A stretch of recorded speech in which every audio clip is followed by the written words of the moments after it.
Hello student, आप सभी का मेरे channel learning classes with Sunita में स्वागत है।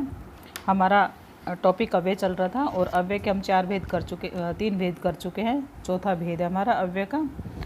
अब हमारा जो चौथा भेद है वो है विस्मयादिबोधक। ठीक है, चौथा भेद हमारा कौन सा है? विस्मयादिबोधक। और जो विस्मयादिबोधक है ये भी हमारा इम्पोर्टेंट है। वैसे विस्मय इसका यदि हम संधि विच्छेद करेंगे तो विस्मय आदि और बोधक ऐसे होगा। ठीक है, विस्मय आदि बोधक, विस्मय प्लस आदि प्लस बोधक, विस्मय आदि बोधक। विस्मय हर्ष शोक, विस्मय हर्ष शोक आश्चर्य विषाद आदि भावों को प्रकट करने वाले अविकारी शब्द विस्मय आदि बोधक कहलाते हैं। अविकारी शब्द बताया ना, अव्यय। अव्यय ही क्या है? हमारे अविकारी शब्द है, अव्यय जो कभी खर्च ना हो, अव्यय। और ये हमारे इसमें क्या लगा हुआ है? व्यय में क्या लगा हुआ है? आ उपसर्ग लगा हुआ है, आ उपसर्ग से बना अव्यय। ठीक है, इन शब्दों का वाक्य में कोई व्याकरणिक संबंध नहीं होता है। अर्थ की दृष्टि से इसके मुख्य 8 भेद है। मुख्य 8 भेद है, वैसे तो कई प्रकार के होते हैं पर मुख्य ही 8 भेद है इसके, अर्थ की दृष्टि से है। ठीक है, अर्थ की दृष्टि से पहला जो आता है हमारा विस्मय सूचक। पहला भेद कौन सा हमारा? विस्मय सूचक। विस्मय सूचक में अरे, क्या, सच, ए, ओह और है, ये शब्द, कुछ शब्द ये हैं तो उसके अकॉर्डिंग हमारा आता है विस्मय सूचक। विस्मय जैसे अरे, जैसे कुछ अच्छा दिखाई दिया और कुछ बुरा दिखा, अरे ऐसे बोलते हैं हम। ठीक है, जैसे किसी दोस्त का बाई चांस ही किसी दोस्त का फ़ोन आया और उन्होंने कहा कि मुझे चोट लग गई, तो हम ऐसे उससे बोलते हैं ना, क्या, ऐसे बोलते क्या, इस तरह से, तो क्या, तो विस्मय सूचक शब्द है। सच, जैसे किसी की कोई अच्छी नंबर आए हों, किसी एग्ज़ाम में अच्छे नंबर आ गया, एग्ज़ाम क्वालिफाई हो गया है, तो हम अच्छे से पूछते हैं सच, मतलब हो गया, सच हो गया, ऐसे बोलते हैं। ठीक है, तो ये हमारे विस्मय सूचक में आते हैं, ए, ओह और हा। ठीक है, ये उसमें आते हैं। अब नेक्स्ट आता है इसमें दूसरा जो हमारा आता है हर्ष सूचक। वाह, हर्ष जिसमें खुशी होती है, वाह जैसे होता है कुछ अच्छा दिखता है तो वाह, आहा, शाबाश, कोई बच्चा अच्छे नंबर ले गया तो हम उसको बोलते हैं ना शाबाश, बहुत खुशी होती है हमें तो हम उसको कहते हैं शाबाश। धन्य, आह, इसमें आह भी शामिल है, एक आहा है और एक आह है। बहुत खूब बोलते हैं ना, बहुत खूब, अच्छा किया, मतलब आपने प्रदर्शन अच्छा किया, वैसे बहुत खूब प्रयोग करते हैं हम शब्द। तो ये हमारा हर सूचक में आता है। ऐसे ही हमारा सूचक होता है शोक। ओह है, मतलब जहाँ पे कुछ बुरा हुआ जैसे, तो ओह है, हाय, त्राही त्राही, हाय राम ऐसे लिखते हैं, हे राम, तो ये हमारे शोक सूचक में आते हैं। नेक्स्ट आता है हमारा स्वीकार सूचक। अच्छा, जैसे हम स्वीकार करते हैं, अच्छा, बहुत अच्छा, हाँ हाँ ऐसे, हाँ हाँ ठीक है, तो ये हमारे किस में आते हैं? स्वीकार सूचक। स्वीकार का मतलब किसी चीज़ को स्वीकार करना, किसी बात को स्वीकार करना, वो हमारे स्वीकार सूचक में आते हैं। तिरस्कार सूचक, पांचों हमारा है तिरस्कार सूचक। जैसे हम तिरस्कृत शब्द को प्रयोग करते हैं, छी, धिक, छी छी, हट, दूर हट, मतलब किसी को अपमान की दृष्टि से देखना, या किसी के प्रति हमें कुछ अच्छी धारणा ना हो या घृणा आती हो, तो वहाँ तिरस्कार सूचक, उसको तिरस्कार सूचक भी होता है और घृणा सूचक भी बोलते हैं। ठीक है, तो धिक, छी, हट, दूर ऐसे बोलते हैं ना, ये हमारे तिरस्कार सूचक में है। नेक्स्ट आता है हमारा अनुमोदन सूचक। अनुमोदन सूचक, ठीक है, अनुमोदन सूचक, हाँ हाँ ठीक, अच्छा, मतलब किसी के हाँ में हाँ मिलाना, अनुमोदन। ठीक है, हाँ हाँ ठीक है, अच्छा ठीक है, इस तरह बोलते हैं ना, अच्छा ठीक है, ऐसे बोलते हैं अनुमोदन सूचक। जब कोई हमसे कोई काम कह रहा हो, बड़ा कोई काम कह रहा हो, तो हम उनके हाँ में हाँ मिलाते हुए बोलते हैं हाँ हाँ ठीक है, अच्छा, ऐसे। ठीक है, तो ये हमारा किस में आता है? अनुमोदन सूचक में आता है। नेक्स्ट हमारा जो आता है आशीर्वाद सूचक। जीते रहो, ये हमारा आशीर्वाद, जीते रहो, चिरंजीव, जीते रहो, चिरंजीवी, दीर्घायु, ये भी हमारा आजकल महाभारत चल रही है, उसमें बार बार ये शब्द देखा, जीते रहो, चिरंजीवी हो, दीर्घायु हो, ये शब्द यूज किए जा रहे हैं, प्रयोग किए जा रहे हैं। इन सभी के अलावा कभी कभी संज्ञा, सर्वनाम, विशेषण, क्रिया और क्रिया विशेषण आदि का प्रयोग भी विस्मयादिबोधक के रूप में होता है। ठीक है, तो जैसे उसके कुछ शब्द दिए हैं वो बताते हैं हमको। संज्ञा का जैसे हम प्रयोग करते हैं, संज्ञा का जैसे हम प्रयोग करते हैं, संज्ञा का जब आता है संज्ञा शिव शिव, जैसे हम कई बार बोलते हैं पूजा करते हैं या कुछ और बातें शिव शिव हम बोल देते हैं।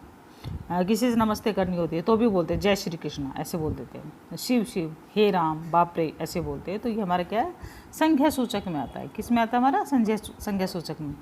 सर्वनाम, सर्वनाम तो आपको पता है कि सबका नाम, सर्वनाम हमारा टॉपिक हुआ नहीं है, पूरी व्याकरण में आप लोगों को कराऊंगी धीरे धीरे का एक एक टॉपिक। जो सबसे पहले इंपॉर्टेंट टॉपिक है पहले मैं वो करा रही हूँ, और धीरे धीरे के सारी पूरी व्याकरण कराऊंगी। जो सी टैट में जो आएगी, KVS में जो आएगी, DSSB में भी पेपर में जो आती है, तो और UP टैट, H टैट, सभी के अकॉर्डिंग जो इम्पोर्टेंट है वो सभी मैं इन टॉपिकों में कवर होंगे। ज़्यादा से ज़्यादा कराने की कोशिश करूँगी। विलोम शब्द, इसमें सारे अनेकार्थी शब्द, पर्यायवाची शब्द और संज्ञा, सर्वनाम, विशेषण, सारे टॉपिक, भाषा, सारे टॉपिक इसमें कवर करेंगे। ठीक है, अब हमारा आता है नेक्स्ट। इसमें संज्ञा, सर्वनाम में क्या, कौन, मतलब क्या ऐसे पूछते हैं ना, एक विस्मय से, आश्चर्य से, क्या, कौन, मतलब कौन है ऐसे पूछते हैं। तो विशेषण का जैसे विशेषण में आता है सुंदर, पता है ना सुंदर, विशेषण कई को विशेषण शब्द है सुंदर, अच्छा, धन्य, ठीक, ठीक है, ये हमारे सब किसके विशेषण के, सच, ये विशेषण से। विशेषण हमारे कौन से शब्द होते हैं, विशेषण वो शब्द होते हैं जो शब्द संज्ञा, जो शब्द संज्ञा और सर्वनाम की विशेषता बताए, वो हमारे क्या होते हैं, विशेषण होते हैं।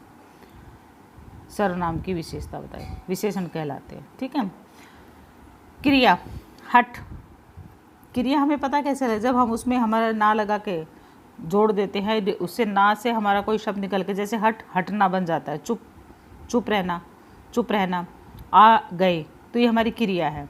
क्रिया विशेषण, दूर दूर, क्रिया विशेषण बीच में आते हैं, दूर दूर। ठीक है, तो इसमें संज्ञा, सर्वनाम, विशेषण, क्रिया, क्रिया विशेषण के कुछ शब्द है, ये इंपॉर्टेंट है हमारे, कई बार इनका हमें पता नहीं लगता, तो इम्पोर्टेंट शब्द है ये।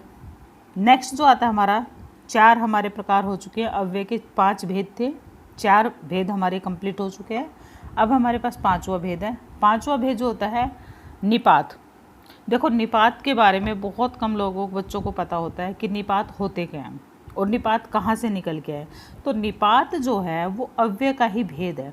किसका भेद है, अव्यय का और अविकारी, इसको अविकारी शब्द भी बोलते हैं। ठीक है, अव्यय और अविकारी का ही भेद है निपात शब्द, तो इन्हें निपात शब्द बोलते हैं। तो निपात शब्द के लिए हम पढ़ेंगे निश्चित, निश्चित शब्द, शब्द समूह अथवा पूरे वाक्य को अन्य भावार्थ प्रदान करने हेतु जिन शब्दों का प्रयोग किया जाता है उन्हें निपात कहते हैं। मतलब कुछ और जोड़ डाल के जो वाक्य बोले, निपात का मतलब जो जोड़ डाल के वाक्य, जैसे एक तो नॉर्मली वाक्य होता है, एक कुछ बीच में यदि वाक्य ऐसा शब्द यूज कर दिया जो हमें उसको मतलब समझाना ही समझाना है, तो वो हमारे निपात होते हैं। सहायक शब्द होते हुए भी ये वाक्य के अंग नहीं होते, सहायता तो करते हैं लेकिन अंग नहीं कहलाते शब्द के। वाक्य में इनके प्रयोग से उन वाक्य का समग्र अर्थ व्यक्त होता है। ठीक है, जो अव्यय किसी संज्ञा या पद के, संज्ञा या पद के बाद लगकर उसके अर्थ में विशेष प्रकार का बल देते हैं। ठीक है, तो वे निपात या अवधारक अव्यय कहलाते हैं। हिंदी में प्रचलित महत्वपूर्ण निपात है वो निम्नलिखित है। ठीक है, तो वो देखते हैं कौन कौन से हमारे, जैसे इसमें जो दे रखा, जैसे ही, इसके प्रयोग, इसका प्रयोग व्यक्ति, स्थान या बात पर बल देने के लिए किया जाता है। इसका प्रयोग व्यक्ति हो या स्थान हो या बात हो, बात पे बल देने के लिए किया जाता है।